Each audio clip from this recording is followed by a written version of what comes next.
Hi there, this is Peggy from TopDeckCommander, joined by my co-host Wonky, and this is the Would You Build It series. We're going to be looking at legendary creatures and deciding whether or not they deserve a seat at your table. It's important you know that we know our opinions are entirely unsolicited and unqualified, so we understand if you hate us for them. If you do, like the video anyway. Because it's healthy to have your views challenged. Leave a comment below. Telling us why you hate our opinions so much. And click that subscribe button. So you can hate us again in the future. Today we're looking at the recent Warhammer 40k sets. We'll be going through deck by deck and seeing which legendaries are fun, viable or tough to build around.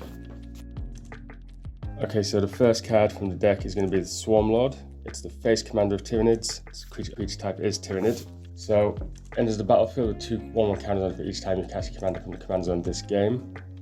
Which, if you're doing more than once, is going to get super expensive. And when a creature controls a counter and it dies, you draw a card. So it's a 6-drop for a 5/5, which isn't super powerful. It should come in as a 7/7 because you would have cast it once already. 7/7, no trample, no evasion to get through. That's it, you look at the colours, you want trample, flying or double strike. What it really looks like it wants to do is have creatures with counters on it die. And just draw cards. I don't see the point. Not really great colours for putting counters on, apart from maybe green. Would you run it as a commander? I find it dull. I find it a really high mana cost. You would need so much ramp for when it's removed. I think if it was just a green, blue and a red for a 3/3 with the same abilities, it would still be a tough sell. There's not really much you can do with it. It's just straightforward. It comes in big, it hits, and it's blocked. Where else do you go with this one? I'd say it's too slow for Voltron. Had it got black in it, possibly slightly better for the creatures you control dying for aristocrats, but it's very, very heavy man. Not impressed with that one. Next is Magus Kane. She's the alt commander from the deck. She's got some more relevant creature types because she's a human and a wizard. Saying beginning of combat on your turn, one counter on a target creature, doesn't have to be yours. And she can tap to add 2 colourless mana. The separate ability that's attached to it is when you cast a spell with X in the mana cost, you copy the spell. Or if it's an X in an activation ability, you copy the ability. You don't have to actually use that 2 colourless mana on it though. No, that's just extra ramp. It looks like you do, but you don't. My first thought on this, Hydras, even though it's human Tyranid wizard, Hydras, so many X spells, counters included, copying Hydras that enter the battlefield. Yeah, I like that. Get some pretty good power built up fast, but are there better Hydra commanders? Probably. That's it, on her own, she's a 1/1 for 4 mana, so she's nothing special. The first ability is negligible, just discount it. So we're looking at it for a mana dork. A 4-drop that adds 2 mana. And you're not really going to get much commander damage out of this one. That's it, so really the copy ability is what we want. Next. Gerson Stan, Kellamorph. Again, he's a human Tyranid. 3-drop, 1 blue-red, 3/2. So he's not a particularly big guy. He's got Ward 2. I don't know about you, but that's, in this case, worse than Hexproof. If it was Ward 4, impressive, but if I really want to kill him, I'll just pay the 2. Super happy about Ward I don't mind Ward 2, it's better than Ward 1. Twice as good, in fact, but it's enough early game to avoid some removal. I think I'll stick around for a turn or 2. Any wipes of the board, then doesn't matter. Ward's irrelevant, so. So his second ability, the one that people are going to build towards, whenever another source you control deals exactly 1 damage to a permanent or player, he deals 2 damage to that permanent or player. Interesting ability. It really does affect how you build your deck. Yeah, so that's the main ability you want. So you're going to build pingers. You're going to want to deal exactly 1 damage to a lot of permanents or players. If I was being degenerate, I'd give him Infect. Infect, give him Death Touch, anything like that. You've got the Torbran in. That's some extra damage. Fury Emancipation, triple the damage. Yep. All little things you can do in red, no problem. Fire Emancipation is you won't be dealing exactly 1 damage anymore, you'll be dealing 3. Good point. So it does not work, sadly. Would the triggers stack though? No, because I think Fire Emancipation's a replacement effect. He's good. He's okay, simple, he's easy to get out. But he's just going to sit there. He's one of those commanders that's an enchantment. He is literally just going to come out and sit. I think most of the cards you'd put in this deck would pretty much build themselves, which would make the decks similar to any other Stand deck you come across. You could Google and build it, basically. Pretty much, yeah. People are going to EDH wreck this one. That's it. He's not for me. How about you? At a pinch, if I had it, I had the cards around, I'd maybe try it, play it a couple of times, and then I would be bored of it. Simple, I would be bored of it. Next. A Deathly Patera weapon. 2, a red and a green. This is a 3/3. He has Flash and Haste. His ability is creatures you control that enter the battlefield this turn have double strike. My first thought is I really don't like it. I was going to say, my first thought is it's a terrible card. I love double strike. I hate this card. Let's enter the battlefield. Wrong colours for flicker effects. Wrong colours for flash creatures. You're going to need expensive enchantments that come out and give all your creatures haste. There's not a lot in these colours that can give your creatures flash. I mean, flash in Gruul is... There's a couple of little things like Ambush Viper. Interesting, but it's interesting, that's it. That's it. You get a blocker out once. You wouldn't build this to go wide because you'd be wasting your time. You really want him to be hasty, come in with double strike himself, fully equipped and ready to go. Not a great commander. I'm not even sure he's great in a 99 of anything. I couldn't put this in a deck I have and expect it to work. No, the fact that he doesn't give permanent double strike is a big negative. It's just for creatures that have entered this turn. He's nice and easy. Next. Old One Eye. 6 drop, he's 5 and a green for a 6/6. So, fair value. He's got trample naturally, so good evasion. Gives you other creatures trample. When he enters the battlefield, he makes a 5/5. So immediately, you've got 11 powers worth of trample. At least. To 6 mana. That's... Anything else on the board already? Big and trample too. That's it, that's good value. Second ability, beginning of your pre-combat main phase, you can discard 2 cards. If you do, you can return them from your graveyard to your hand. That's less useful in green. But my first thought on this, perfect if you've got token doubling cards. Then you're dropping even more power straight away on the board. If you can drop 2 2-inids with a doubling effect, as well as Old One Eye himself. 16 trample for 6 mana. That's not too bad. That's you take that. Like I say, you use the first couple of turns as setup or ramp. He's in green, so you're going to get him out relatively quick. You can just put in big creatures. They don't naturally need trample because it'll give them it. On the downside, it's mono green. It's going to do mono green things and that's it. It's not much variation. If you want to hit hard with just big monsters, go for it. That's it. You either get a lot of big monsters out or you strap some equipment to him and just send him in. He's already got trample. Give him double strike, pump his power up. The second ability, I'm not too keen on. Discarding 2 cards just to pull him back to hand. But how many times does he need to die for that to be effective? He starts getting pricey.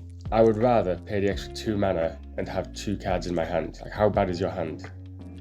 Yeah. How many cards are you drawing in green to make that worthwhile? If you're playing this with other big monsters, then you're going to have them out on the field. You probably wouldn't even bother recasting it, if you're honest. There's other green creatures that give creatures trample. Just keep playing those. That's such a harsh take, I'll be honest. It's not wrong though. It's not wrong. Again, I wouldn't run it. Like I said, there's better creatures to give trample. I think the best thing about it is the trample. The second best thing about it is its name. And if its name's going to be mentioned, then there's not much else to the card. Okay, so we've got one more left of the 2 in the deck. And is the Red Terror. It's 3 in a red for a 4/3, which is fair. Whenever a red source you control deals damage to 1 or more permanents and or players, put a 1/1 counter on the Red Terror. So the important bit there that people are going to miss over is when it deals damage to 1 or more permanents. So if you've got a ping effect that deals damage to say, each opponent, you'll still only get 1 counter. If you can repeat that ping effect, better. But your card choice needs to be more specific then. I actually quite like him. If I had to build one commander from the deck, it would be this one, because I would just make him big. I would go Vault on immediately. For me, I find it so linear what to do with it that I couldn't play it. But linear in a very Voltron way. It would definitely be Voltron. If you're a Voltron player, if you can show me any way of playing this that's not Voltron, you've had to work your deck hard. That's it. If you're in red, you're just looking at burn spells, copy spells, more burn spells. Is this how people play red? Not particularly. Is it how you'd want to play red? Possibly not. It's very aggro. It does red things. It's definitely aggro, but it's... You would have to run someone like Aisling in the 99 and make sure that she's wiping the board once this is too big enough to avoid the removal. I think it's an easy enough build and probably a fairly cheap build, but I would get bored playing it. There'd be very little variation, I think. I would give it a go, purely because I don't think there's going to be a lot of people using this as a commander. Peggy loves Voltron. Okay, I'll give it a go. Zarek, the Silent King, is 1 black, legendary artifact creature. He's a 3/4. He's got flying. So far, for 4 mana, that's not bad. He's going to get through. Reasonable power. My immediate thought is I don't like artifact creatures as commanders.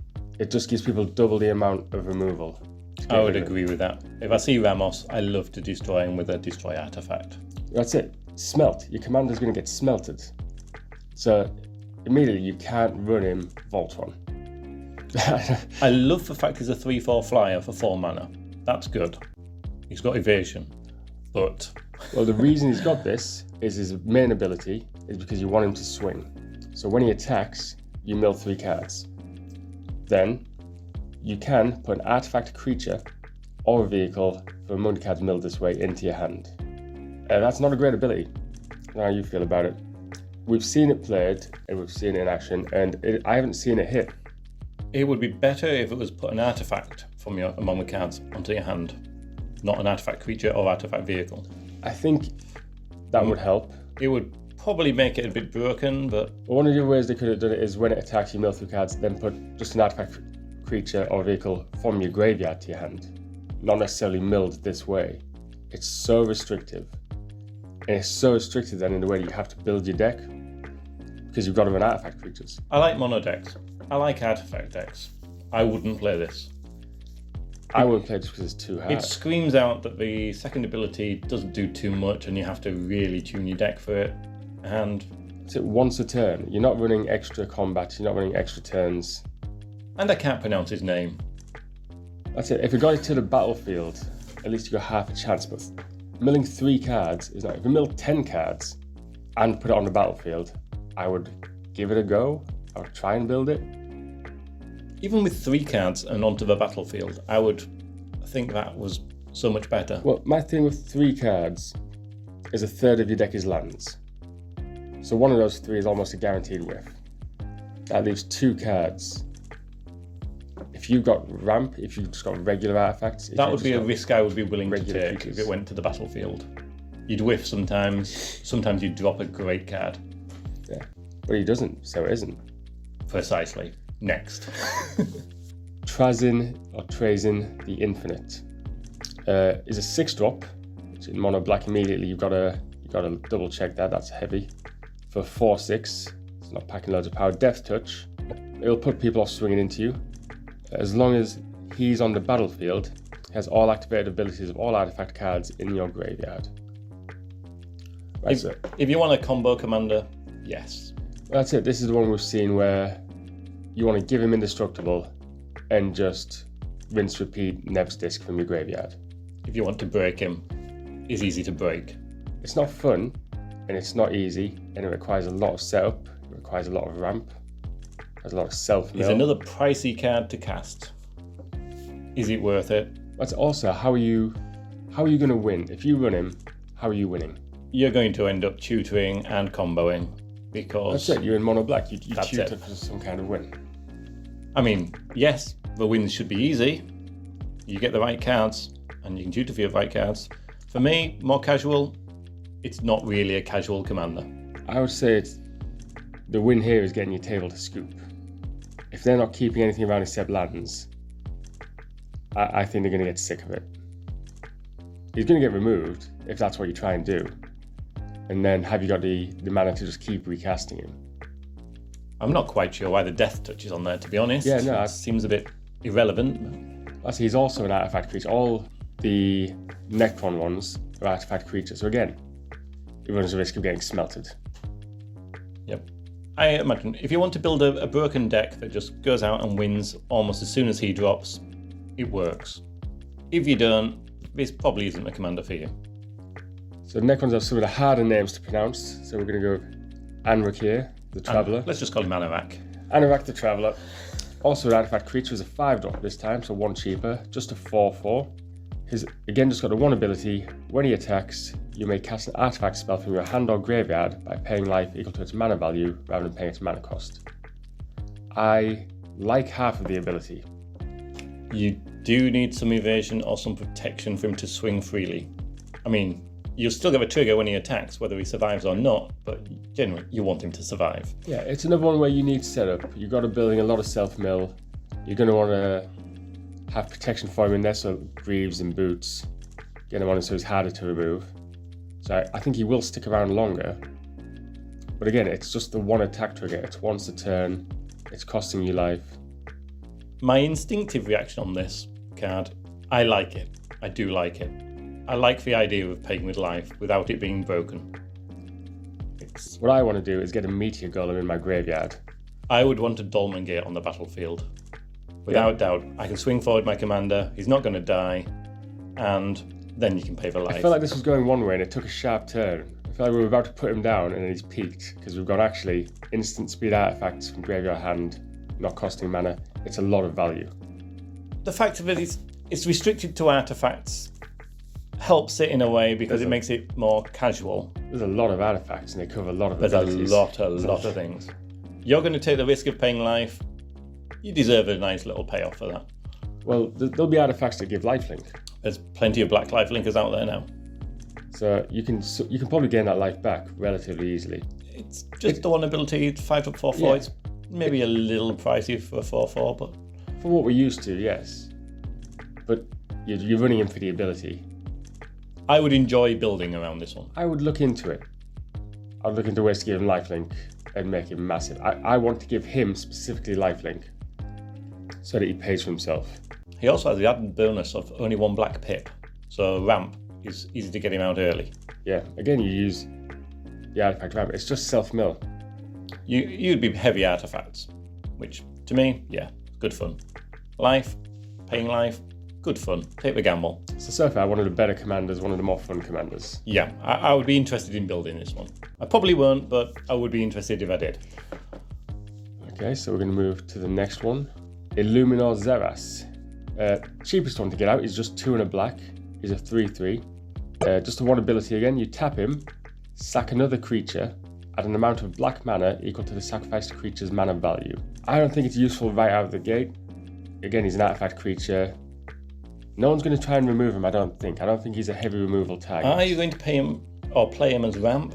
Are you going to play him as a sack outlet? Purely because he has to tap, I would run him as ramp. Because you want to drop him turn 3, it means you're only getting 1 or 2 black mana turn 4 from the creatures you already have out. You can't run tokens because they've got no mana value. You could run the tokens as a sack outlet if you just want sacrifice triggers and not playing him for ramp. Yeah, that's it. If someone goes to remove one of your other creatures, you sack it and you get the mana. So but possibly... if you're playing aristocrats, better commanders out there. Well, that's it. I think the bonus here is maybe some black instant spells. I don't know particularly what's out there. If you have an instant speed board wipe, someone goes to remove a creature, sack it, get the mana. If you want to play heavy CMC or mana value black cards, if you like playing the heavy cards, it's good to get the cards out there. That's it. He's an early drop, but he's built for the late game. Yeah, that's good. Probably a good way of playing it. If you've got a 5-drop creature on the board and you've got a 10-drop scary demon in your hand. Another possible, if you've got a black deck idea and you're not quite sure which commander really suits it, why not throw him in there as a commander, give him a test. Gets your cards out faster. It's again reasonable value. If it's the deck idea that is the main drive of your deck and not the commander, it possibly fit. But as a build around commander, there's not really too much. The things we've seen normally with that ability is like a one-shot instant speed, where you can sack a creature, add the mana value in black. It reminds me very much of Soldevi Adnet, just similar thing. Yeah. But you just sling him in the 99. That's it. Better than the 99 is the verdict, I think. Yeah. I wouldn't build him specifically. I agree. Next. So we've got Imhotep the Stormlord. He's 2 black for a 3/3. Still an artifact creature. 2 abilities on this guy. Whenever one or more artifact cards leave your graveyard, create 2/2/2 black Necron warrior artifact creature tokens. Second ability, at the beginning of combat on your turn, another target artifact creature you control gets +2 and gains menace till end of turn. One of those is a lot more relevant than the other one straight away. You're going to want artifacts leaving your graveyard. It's I don't think anybody's going to build for the second ability. Menace is lovely, but it's the first one that's going to let you basically have a game plan. I think the theme in a lot of these Necron commanders is giving other creatures abilities or giving like something else +2. They don't really help themselves. They're there as a... But it's one creature. It's got to be an artifact creature. It's a small bonus. Getting artifacts to leave your graveyard, not hard. Again, the theme here is really self-mill. You've got to mill so hard. You've got to have repeatable removal for your own graveyard. The fact it says one or more means you're going to want to hit one card at a time. Again, his job is to come out and sit there and have a build around him. It provides part of an engine. Whether the engine is fun to play, it's up to you. Do you like that kind of player? I do think for the Necron deck, the precon that it came with, this is the better commander. If I had to run one, this is the one I would run. The mana value one, the one before, where you pay life, is good. I think straight out of the box to get bodies on the field. If you're playing casual, you want to play Necrons, it's a good commander. If you want to build a different deck around this commander, you're going to have to work hard. It's getting combo-y.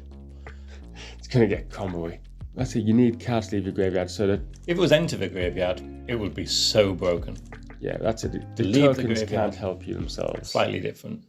Yeah, like I say, we're just going to ignore that second ability because that's pointless. Personally, I wouldn't build this one.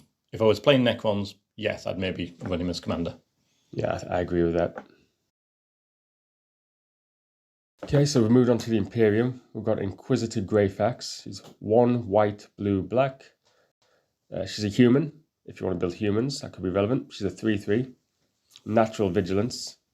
Gives you other creatures vigilance and +1/+0. To me, that's immediately good. So the first thing I see is combat. Obviously. First thing screams out at me, vigilance.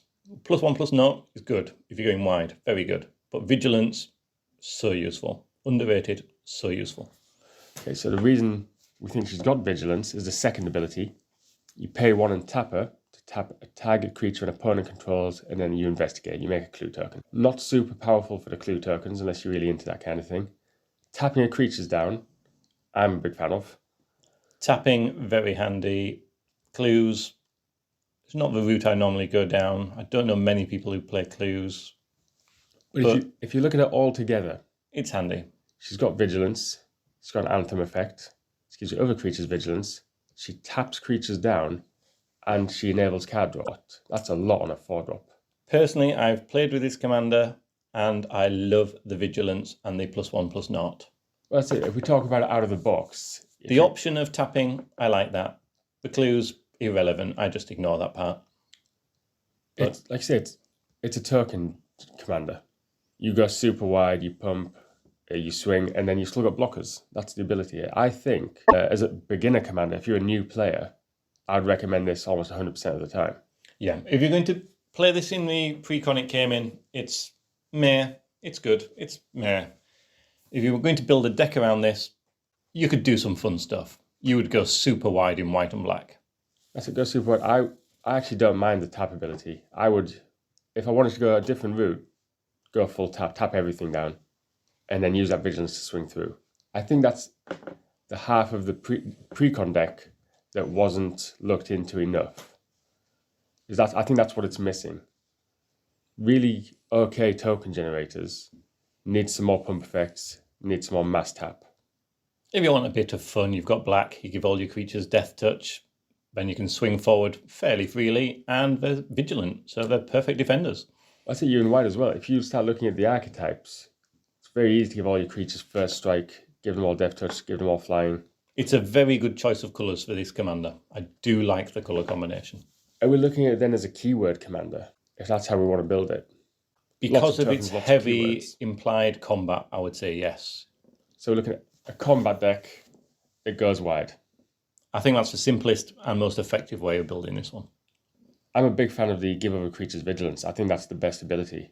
I think it's a very strong ability. It's going to be overlooked. That's the ability that makes me play it. It's the vigilance. I do like vigilance. It's got no evasion when it goes forwards, but there's ways of giving it. You've got blue, white, black. There's plenty of ways there. So you get it there. Well, this is the thing. Actually, you could attack. If you're attacking someone with just one blocker or bad blocks, you just tap it down. Swing, then tap down after attacks are declared. Yeah, that's the best way to do it. Or even if it's only one large blocker and you don't mind killing anything smaller. That's it. You're not going Voltron with this thing. We're going wide. So as an attacker itself, we're not too worried. Sometimes, to be honest, I wouldn't even swing it. I would just swing the smaller creatures with it. Yeah, I like that. Just keep the commander safe. Got the tap down ability when you need to. Keep your commander. Swing with the ones you don't mind particularly sacrificing. So a fun, strong, friendly commander with plenty of build options. It's pretty high praise so far. Right, so we've got Manius Calgar. He's 2 white, blue, black. This one's a warrior. He's a 3/5 with double strike. People are just going to gloss over that because I don't think people are going to attack with him. Because it's already been out for a while, we know how people are going to build this, I think. They're playing it as a card draw engine. Yeah. So he also says, whenever one or more tokens enter the battlefield under your control, draw a card. And you can pay 6 to make 2/2 warriors with vigilance. You get a cost reduction on the ability. You get one of the sack outlets that creates mana, which is pretty easy in the colours. One of the altars or Pitiless Plunderer. You can rinse and repeat. He does a lot. I like this commander.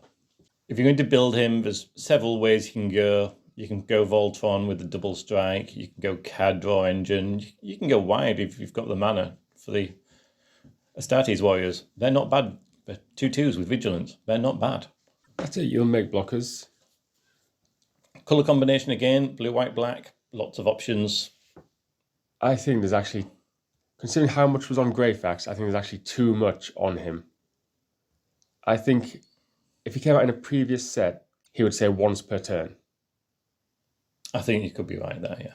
If you've got infinite mana, you've got infinite tokens. Yeah, the fact it says one or more tokens under your control, draw a card. Not during your turn, not once per turn, not a specific type of token, not a creature token.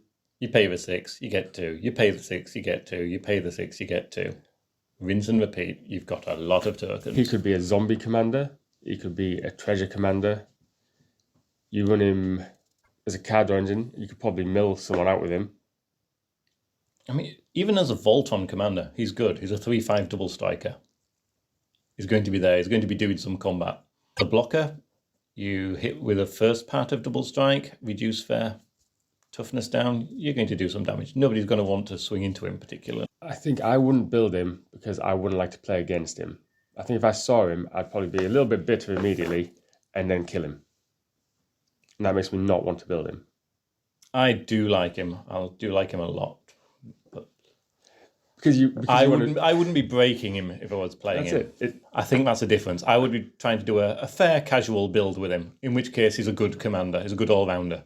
Then you have to rein in your build so that you don't go over the top. You're restricting yourself because he's so powerful. If you like the power, you can build him power. If you like him casual, he's a good all-rounder. He does the job, and he does the job well. Neam Shai Murad is what I'm going with there. 2 white and a black to 3/3. This is a human rogue. Where do we go with this one? That's it. There's relative creature types. You can build humans, you can build rogues. It's in good colours for it. The ability is, when she deals combat damage to a player, you may have that player return target permanent card from their graveyard to their hand. If you do, that player chooses a permanent card in your graveyard, then you put it onto the battlefield under your control. At first glance, this sounds powerful-ish. You've got to deal combat damage to a player. So you've probably got to cut a deal here. It's probably the most political of all the cards we're looking at. I like her because I have a soft spot for rogues, a soft spot for combat. I think she's very weak on getting through for combat damage. That's it. You can either build in some evasion or you can ask for a favour. If you're into making deals, it's possibly a nice commander. The problem is, also, you can whiff. If you haven't got any good attacks, if you've got 3 opponents and two players have no permanents in their graveyard, you've got to aim for that third one. If they've got something really strong there, you're not going to want to hit them. If they're the only one with a graveyard, they hold the cards. If you've got no permanent cards in your graveyard, it's a whiff. She can come out and do nothing until you're dead. You can have her out for 8 turns. Would I play it? Not a chance. It's too if but maybe for me. That's it. It's too complicated to build around. Again, I think you have to build mill into her. I think it's a mill commander. I don't mind a few hoops, but this one's just too many for me. That's it. Not a very good tribal commander. Not a very good combat commander. No combos. It was probably built for flavour, this card, which it works well in the deck, but otherwise, as a commander, no, not really. Yeah, we're not running it. Okay, Inquisitor Eisenhorn, 2 blue-black for a 2/3. He's a human Inquisitor, so humans again. You can reveal the first card you draw each turn as you draw it. So not even in your turn, just any turn, if you've got a card draw engine out there. If you reveal an instant or sorcery card this way, create Cherubale, a legendary 4/4 black demon creature token with flying. The drawback there being that you're making a legendary. Do you want to play around avoiding the legendary rule, the cards that get rid of it? It's awkward. Do you have a sack outlet? If you have a card draw engine every turn, you just sack the legendary demon, make another one. He's also got the investigate ability. His second ability is when he does combat damage to a player, investigate that many times. Well, I don't like clues, so that part's irrelevant for me. I think the first part is okay. Sometimes you're going to get a 4/4 demon, and that's okay. The second ability is, I think, where it's leading you. You've got to build him sort of Voltron. You're going to want to make him big, give him double strike, give him trample, probably give him flying. A big downside of this card is it reveals information to your opponents.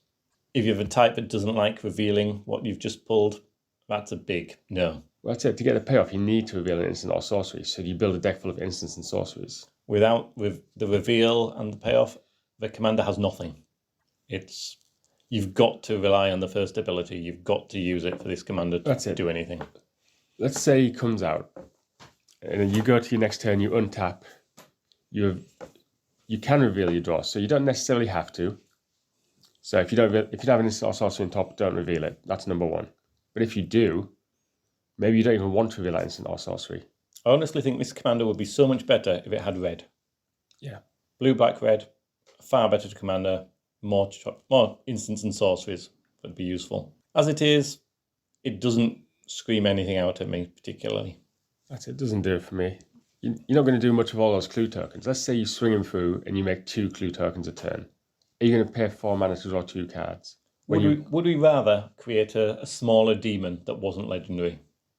I think so. Literally, yes. If that was an option, if I could have a 2/2 just black demon with flying, I would look at ways to draw cards every turn and potentially get 4 demons a turn cycle. I think that's a more powerful ability. As it is a legendary 4/4, it stands a chance of whiffing. It'll go out there, but it's a blocker once probably. Not for me. Yeah, it's not for me. So next up, Belisarius Call, 2 white-blue for 2/4. Just a human, but he's also an artifact creature, so we've got that removal worry again. His first ability is you tap him, tap 2 untapped artifacts you control, create a 2/2 white warrior creature token with vigilance. That's a lot of tapping. Tap 3 of your permanents to make a 2/2. And you need the artifacts out first. Yep, so a lot of setup. So first thing you see is that's going to hurt you. Do I really want to tap 3 artifacts to get a 2/2? How badly do I need a 2/2 blocker? Really? If you're playing this deck, you're going to be scared of Vandal Blast. Yeah, 100%. The only way to build it, plenty of artifacts. So the second ability, tap him again. Tap X untapped creatures you control. Look at the top X cards of your library. You can reveal an artifact card from among them and put it in your hand. Rest on the bottom of your library. Again, similar to the Necrons, if that was to the battlefield, stands a chance of being okay. The fact that you have to tap X untapped creatures really you're only making one a turn yourself, so are you looking at a token deck? I think you're basically looking at a Necron commander that's not a Necron. I do have a thought that you're not going to like. You know what artifacts are really fun to tap down if you control them? Go ahead. Orbs. Oh. He's in blue-white, so you're running control. The player before you end step, I'll tap these 2 orbs that I got out to make a 2/2. Now untap, and there's all my mana, and there's all my creatures. Hopefully, someone's already spotted that, so I don't think I'm breaking in there. Someone's seen that and gone, you know what? I do like orbs. It's the most powerful way to build him, and also the most horrible. I couldn't build that. There's someone out there without a conscience who will. 100%. And one of you is watching and rubbing their hands. That's it. The abilities aren't strong. They're just not. So you've got to make up for it with a winter orb or 2. You're going to get hated out of the game. Yeah. I think if you're playing that style, it would be a commander they wouldn't expect you to play that with.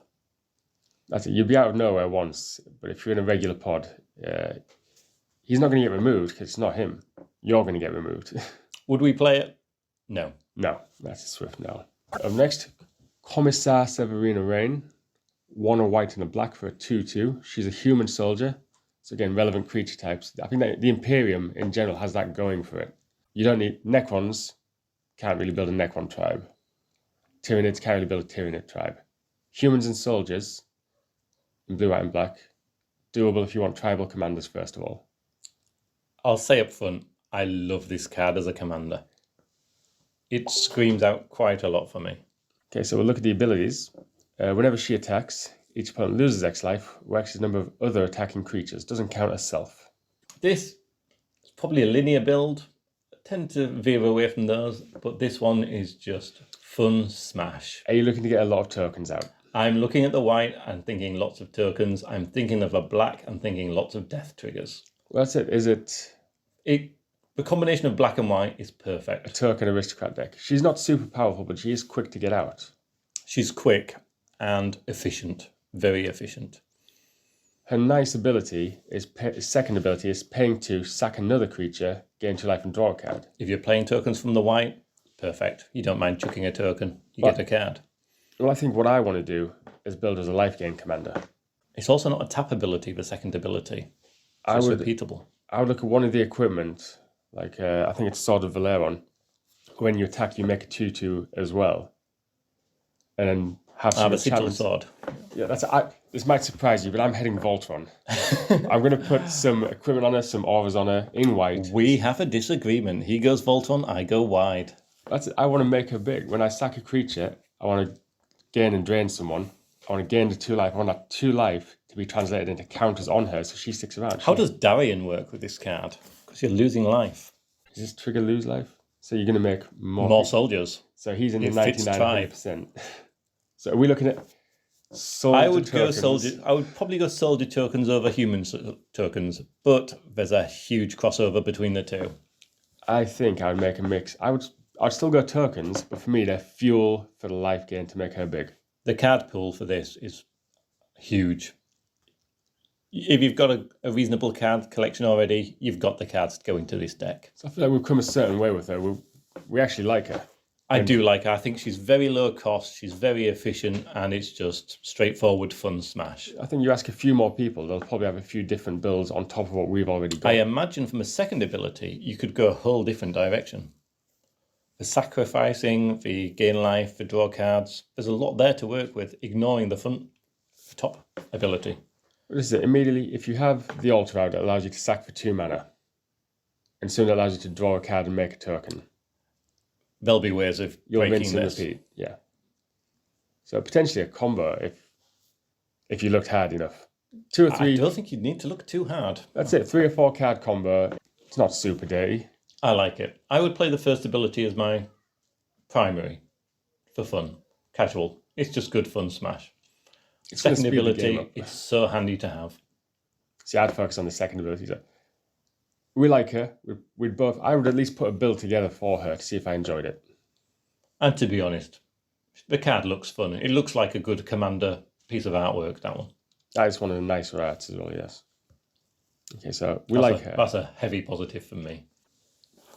So the last one of the bunch, we're looking at Celestine, the Living Saint. She's 4 and a white, so mono white commander. She's a human warrior, which is a little bit surprising because she looks like an angel. She's the most angelic of human warriors I've ever seen. She's got a halo, wings, and a flaming sword. She's an angel. I don't know what's going on here. She's a living saint. She is a living saint. Well, maybe there'll be another card where she dies and becomes an angel. That'll be. I think they could reprint this card as an angel or as a human warrior angel. It would be so easy for them to do. They won't, but You just run angel tribal 100%. She'd be a very strong angel commander. But as it is, she's a 3/4 with flying and lifelink. A little short power-wise for the 5 cost in mono white. Yeah, I'd agree with that. I think if she 4/4 would probably be more normal. That's it. You want the extra lifelink because you want her second ability to trigger.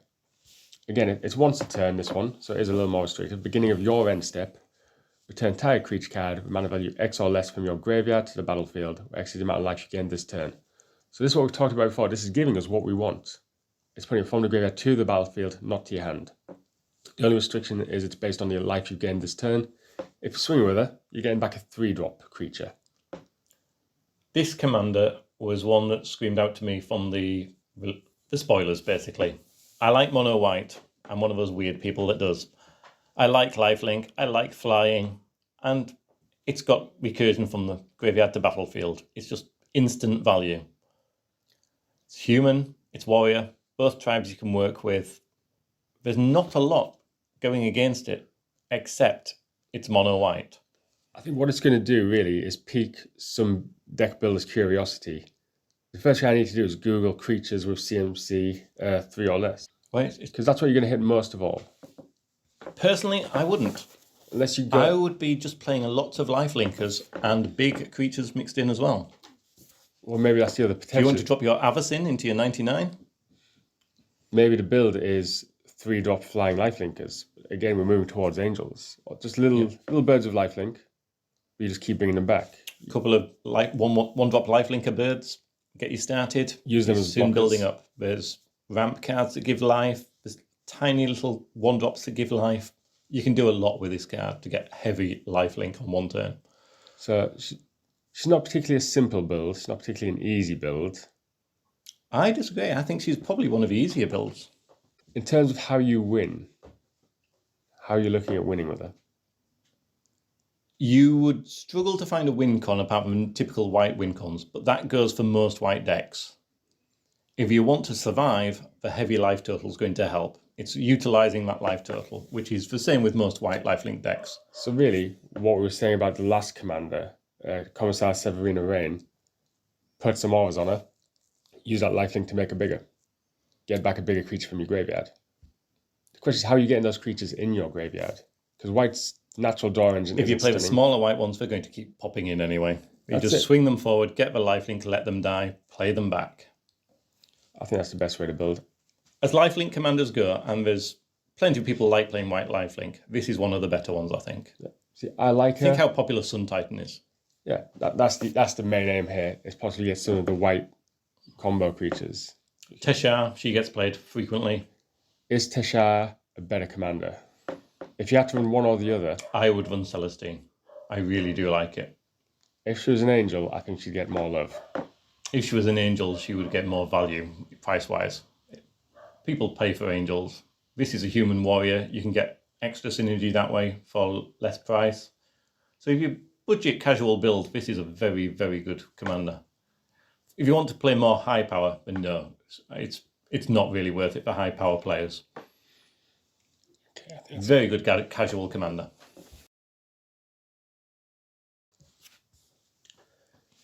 Okay, so we moved on to the Ruinous Powers. This is the Chaos deck.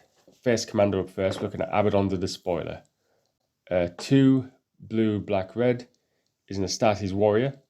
And he's a 5/5 with trample. So if you look at nothing else about him, a 5/5 with trample with a fair tribe. I like him. Trample is always good. He's high power. 5/5 for 5. You can't go wrong with that.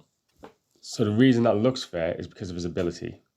During your turn, Spells you cast from your hand with mana value X or less have Cascade, where X is the total amount of life your opponents have lost this turn. The pause is there because it has to be in your turn. So instant spells in other people's turns aren't going to help you.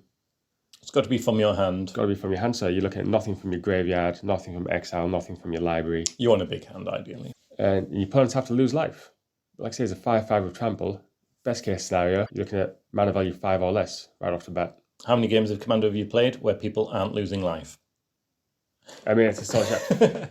He's a very good encouraging commander. Again, I think he's an excellent build for a beginner. It's a 5-drop. By the time he comes out, people are going to start to have lost life anyway, just through regular play. But even if people have creatures out, maybe one of your opponents has a couple of 1/1s or 2/2 blockers, trample over them.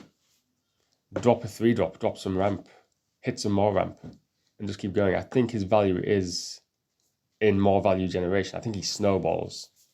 He will give most cards in your library Cascade. It's a good engine. There's a couple of ways to build him. You can go massive card draw and try and cast all your hand. You can build him pure Cascade, so cascade into a cascade into a cascade, cast some stuff from exile. Really run off of the what Prosperous set up in black-red, which you could run in the 99. How do you feel about the colours of his card? I like it. I think he has what you need. I think having trample outside of green is an interesting call, but you need it for the ability. I think he could have had flying, he could have had death touch, he could have had double strike. I think he's just the right amount of power and just the right amount of abilities to make him fun. I think he's a very interesting commander. That's it. Chaos as well. He's not going to get hated out of a game immediately. Depending on how you build your deck is how people are going to react to it. Yeah, I think first look at this commander for most people, and he's not too much of a threat. He's not kill on sight. If you've built him dirtily, I would say, then your second game, he's going to be a target. People are going to keep an eye on you. But like I say, he's a 5-drop with no green. So maybe getting him out turn 4? Yeah, I think he's a very good fair commander with some good value built in. I would build him. I run him as a commander, and we are going to give him some focus. I've played with him and I enjoy him a lot. I've built a fair deck, I would say. I would have no qualms about going against this commander.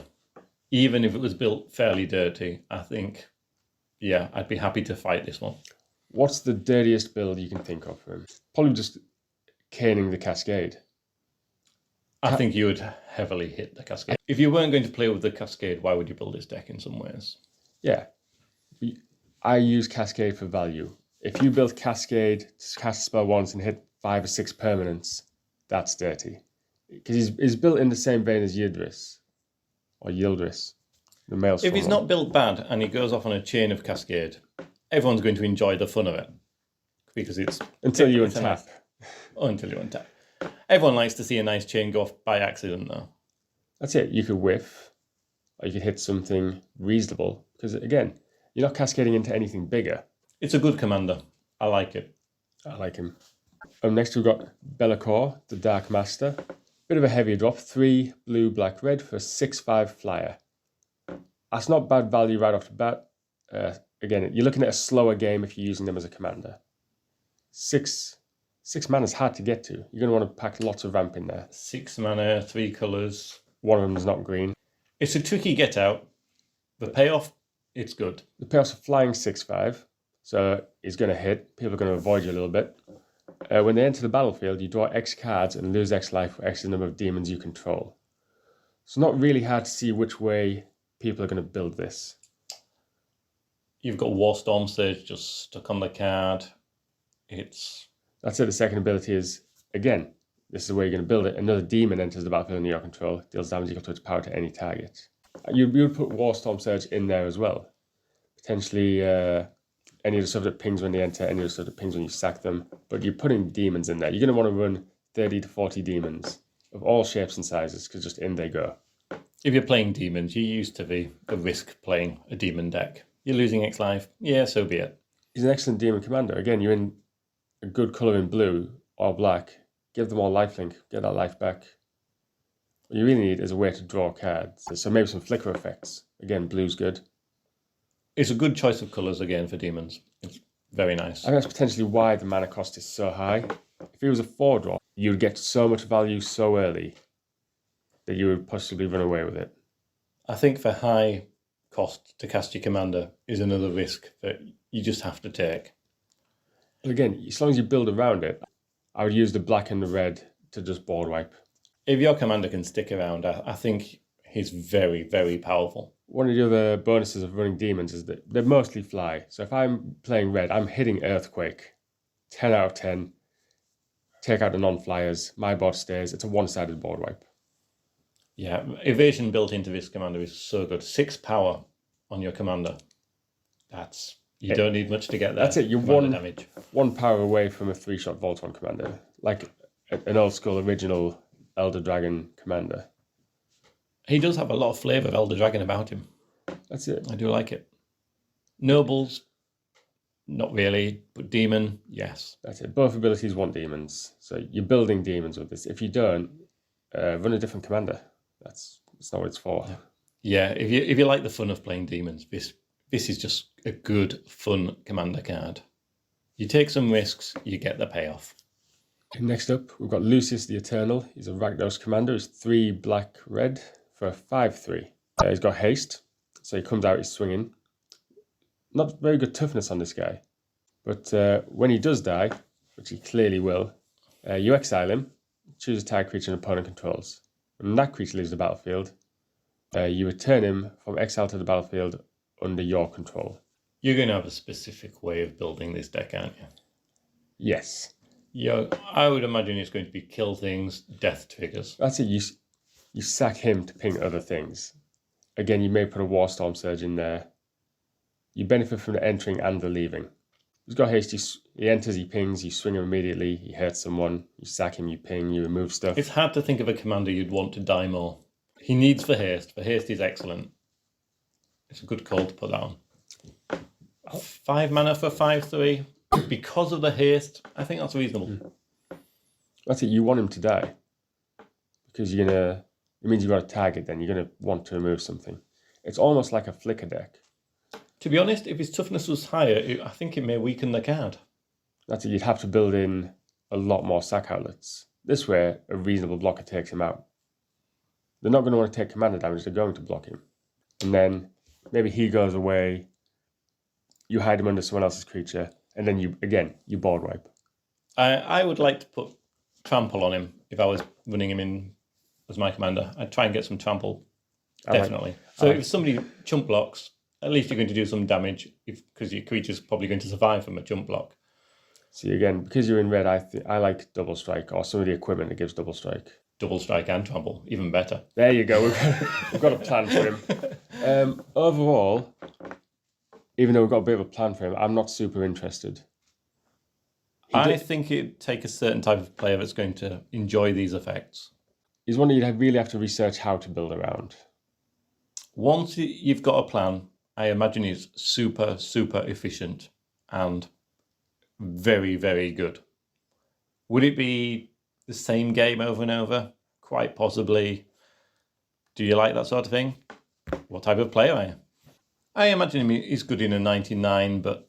Well, he comes in the 99 of the deck. I wouldn't personally build him as a commander, but I can imagine he's very good for certain players. He's very good if you just want someone who's going to come through, hit someone, and then come back again. I respect his efficiency. I think that's probably one of the best efficient cards I've seen. I would have liked his toughness maybe 1 or 2, as opposed to 3.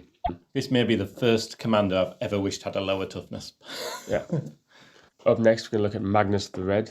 3 a blue and a red, so he's a 5-drop again. He's a flyer. He's a 4/5, this guy. He's a demon Primark, so you're looking at demons again, potentially. Couple of abilities. So, instant and sorcery spells you cast cost 1 less to cast for each creature token you control.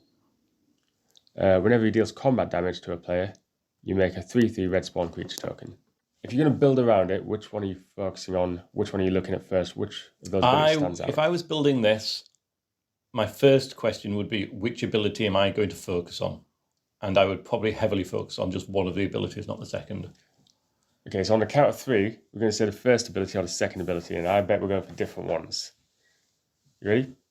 So, 1, 2, 3, 1. Second. Okay, There so we we're go.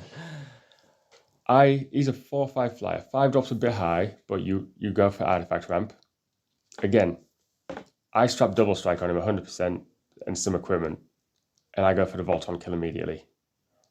When you hit, you make a couple of blockers on the ground for anyone Peggy who loves come back. Vault on. Peggy loves Vault on. Instant and sorcery spells is a nice bonus. I'm going to make some creature tokens, and I'm going to use those to maybe protect him, maybe use counter spells. I don't really like running counter spells that much. I do like running board wipe, so we're in red for that. So again, your Earthquake gets cheaper to cast, Magma Quake. You hit someone, you annoy the table, and you use the first ability to stop them coming back at you. I would be digging out cards, generally sorceries that create tokens, getting value, and then using that, what you've produced, to make more value later on. Right, so we're looking at the snowball effect with the first ability. Say Goblin Rally, create 4 goblins, that's 4 tokens. There'll be something in here with Convoke. We'll find a big Convoke spell. We'll look into that for it. Again, you're looking at, I think the first ability, big card draw spell or a big burn spell. Red and blue, it's perfect for instants and sorceries. It's been done so often, but this gives it a different, it does it really well. Angle. That's it. Again, not a terrible beginner commander. You get to cast a lot of spells, you get to cast them cheap, you get to make bodies, and it encourages you to swing. I would like to go a creature route with this by using the sorceries. I think that could be interesting. Broodiclad is a good card to go with this one. You're using tokens, you've got red and blue. You can put out a big Eldrazi token, use Broodiclad for all the other smaller tokens you've done. That's your You way. get good value from this. So I'm using a second ability to incidentally make tokens. You're using the first one to make a lot of tokens. I think the second ability would be too slow for me. Exactly, that's why you give him double strike, it's twice as quick. Double strike is necessary, yeah. If I did build him, I'd build him as a Voltron commander, but I'm not against building him. I just think there's better Voltron commanders out there. He's a little bit high of a mana cost for me in those colours.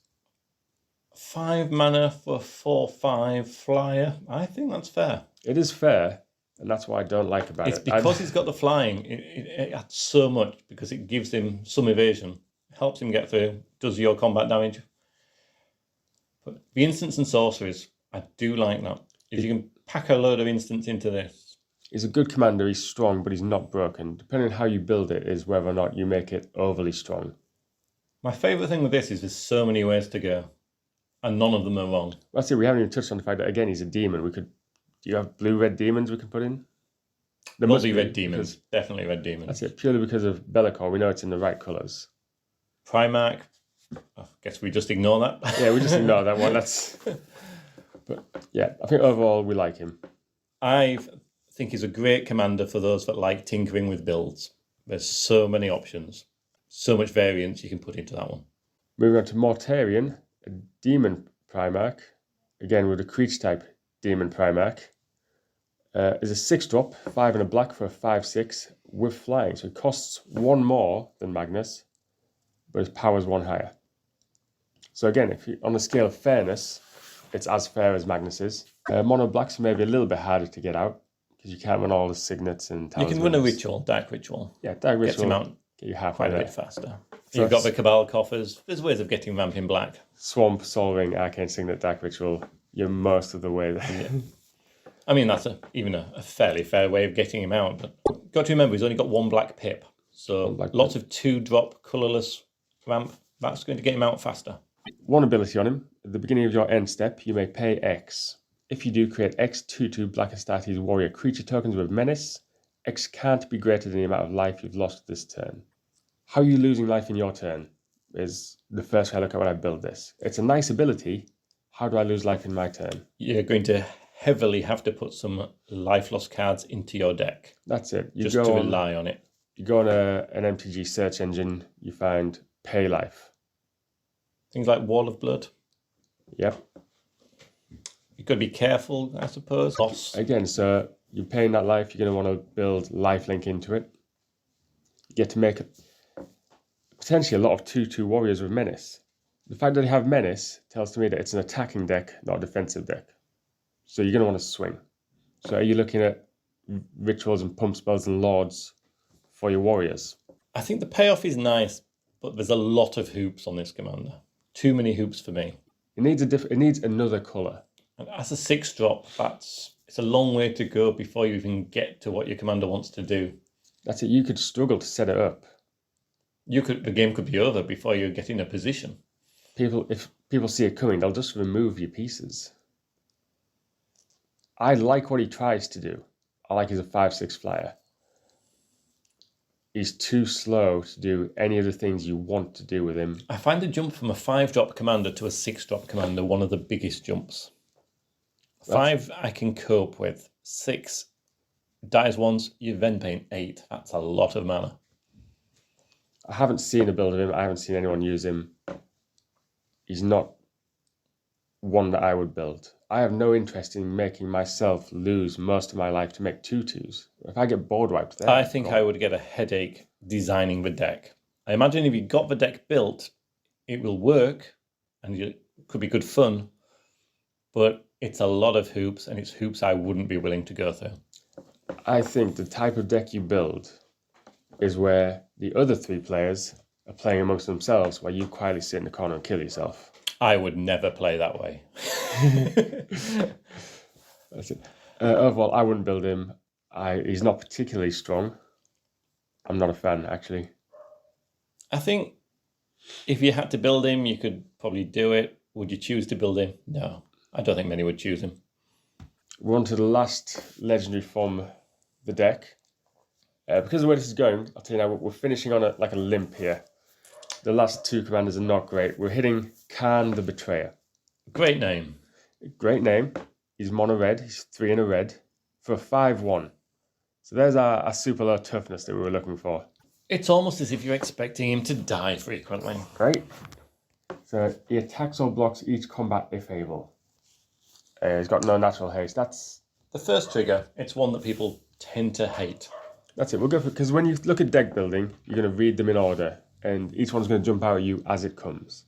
So attacks or blocks each combat if able, but isn't keyword guarded. No, it was on something like Zergo, which you don't mind because he's indestructible when he goes forwards. But so this has a completely different style. When he comes out, he can't swing, which means you pass turn, the next player swings a 1/1 at you, you've got to block with him. So which takes us into the second ability. Actually, it takes us straight to the third one because the second ability hasn't triggered yet. The third ability is if damage would be dealt to Khan the Betrayer, you prevent that damage, and an opponent of your choice gains control of it. So that 1/1 that kills him means he's not dying, somebody else is getting him. Interesting point. If somebody doesn't kill him through damage, but kills him through destroy, where's the trigger for that one? That's he just dies, he's just gone. That's really sad. Yeah, a very, very sad end. But then you loop back to the second ability. When you lose control of Khan the Betrayer, draw 2 cards. This is the ability I'm not sure on the ruling of. What counts as losing control? Instinctively, I'd say whenever he's destroyed, gone, whatever. That's whenever he's removed from your battlefield. Because like I said, when someone else gets control of him, he's not flickering away and coming back, you're just giving them to him. So you're losing control. If he's blinked, is that loss of control? I will say yes off the bat. Without looking at rules, I'll say yes, you lose control of him. Because but you're in mono I red. have heard the ruling hasn't been clarified yet on this card, so I'm really not sure. I know this is a really strange pet peeve. My hatred here is the abilities. I read them in the wrong order. I feel like it sets you up and then it gives you the downfall. I want to read it when he attacks. I want to read it. He attacks or blocks each combat if able. If damage would be dealt to him, prevent it, and the opponent gains control of it. And then when you lose control, you draw 2 cards. I know it's silly, but they're in the wrong order for me. And what happens if nothing gets done with a commander when it's out of your control?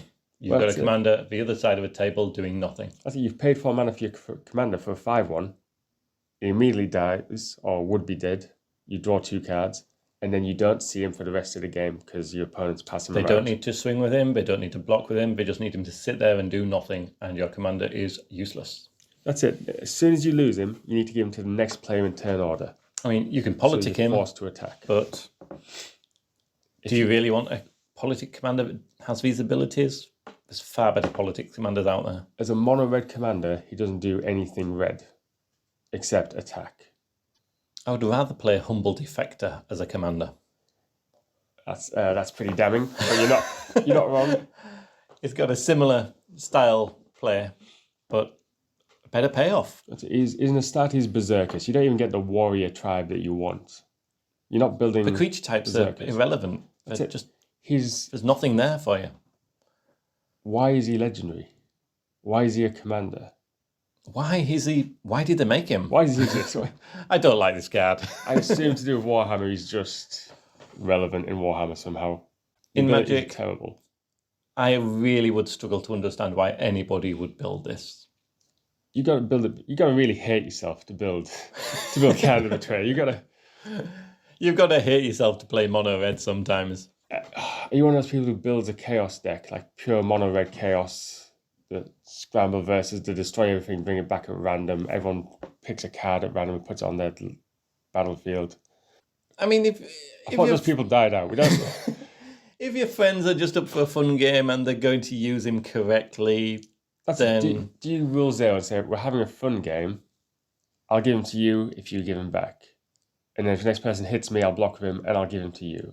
You know, on a super casual game where everyone's playing that way, it could be okay. Is it worth it for a game like that?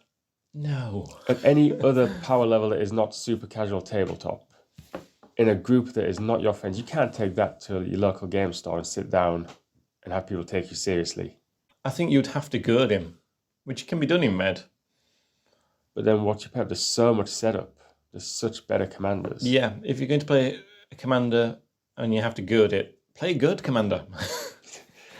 Yeah, that's final resolution. I wouldn't build him. And a 4 mana for a 5/1, that's just no. There's just no point. He dies to a 1/1. Here's a question. Would you play him if he was a 1-drop commander with exactly the same abilities? If he was a 1-drop 5/1.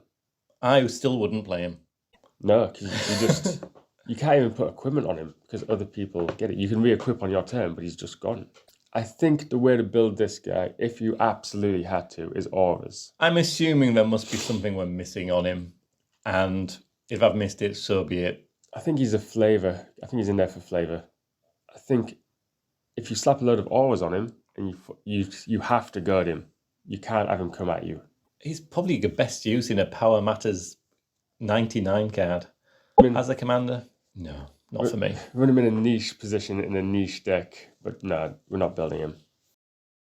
Well, that was the full list and all of our first glance views on who we'd like to build. Let us know if you think we've missed the mark or hit back-to-back bullseyes with it. Or if there's any other set you'd like to see us review this way. Until next time, this was Peggy and Wonky from TopDeckCommander.